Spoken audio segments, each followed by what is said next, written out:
राज्यातल्या विना तथा अंशतः अनुदानित शाळांना 14 ऑक्टोबर 2024च्या शासन निर्णयानुसार वाढीव टप्प्याची यंदाच्या अर्थसंकल्पात तरतूद करण्यात आलेली नाही. संपूर्ण राज्यात यामुळे शिक्षकांमध्ये अस्वस्थता पसरली आहे.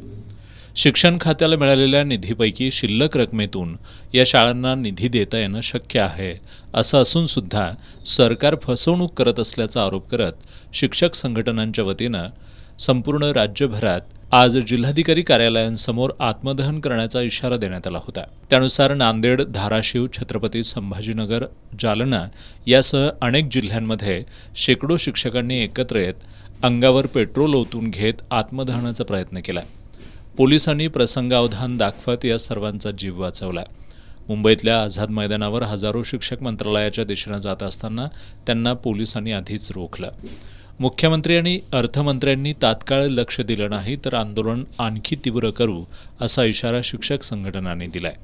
आझाद मैदानात खंडेराव जगदाळे, पुंडलिक रहाटे, उमेश तिवारी, भारत जामनिक, सुरेखा इंगवले, संजय डावरे यांच्यासह शेकडो शिक्षक ठाण मांडून आहेत.